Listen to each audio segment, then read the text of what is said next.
వర్షాకాలం నుంచి ఇప్పటి నుంచి కూడా సీజనల్ వ్యాధులు ప్రబలే అవకాశాలు ఎక్కువ ఉంటాయండి. వర్షాలు పడుతున్నాయి కాబట్టి మేము కార్పొరేషన్ నుంచి, డిపార్ట్మెంట్స్ నుంచి, మలేరియా డిపార్ట్మెంట్ కావచ్చు, హెల్త్ డిపార్ట్మెంట్ కావచ్చు, పంచాయతీల నుంచి కావచ్చు, మేము నివారణ చర్యలు తీసుకుంటాం. అంటే ఇందాకే మీరు చూసుంటారు, బుడమేరులో నీటి నిలువ అవ్వకుండా పారే విధంగా మెషిన్ పెట్టి గుర్రపు డెక్క అవన్నీ క్లీన్ చేయటాలు, డ్రోన్ స్ప్రేయింగ్ చేయటాలు లాంటివన్నీ మా బాధ్యతగా మేము చేస్తూ ప్రజలకు కూడా ఇళ్లలో కూడా అవగాహన కల్పించే విధంగా ఈరోజు ఒక కార్యక్రమం చేపట్టడం జరిగింది. చాలాసార్లు అండి ఈ వర్షాకాలంలో వర్షపు నీరు నిల్వ ఉండే ప్రాంతాలు కొన్ని ఉంటాయండి. కొన్ని టైర్లో, పాత కొబ్బరి బొండాలో, లేదా మనం ఇష్టంగా పెంచుకునే మొక్కలు, లేదా ఇళ్లలో ఉండే ఫ్రిడ్జ్లో, ఇలాంటివి చాలా మన ఇళ్లలోనే ఒక బ్రీడింగ్ సోర్స్ ఏర్పడి అక్కడి నుంచే డెంగీ, మలేరియా కలిగించే దోమలు ఉత్పన్నమయ్యే అవకాశం ఉంటుంది. కాబట్టి వాటి మీద ఇళ్లకందరికీ అవగాహన చేస్తూ ప్రజల్ని కూడా భాగస్వామ్యం చేసుకుంటూ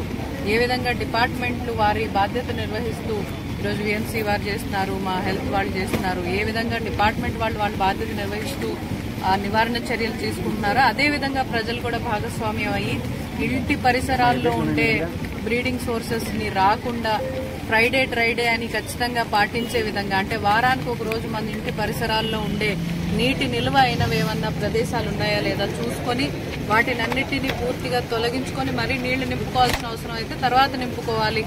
ఆ విధంగా చేస్తే ఒకవేళ పొరపాటున అక్కడ ఏమన్నా బ్రీడింగ్ సోర్స్ ఉన్నా కానీ అది పోతుంది.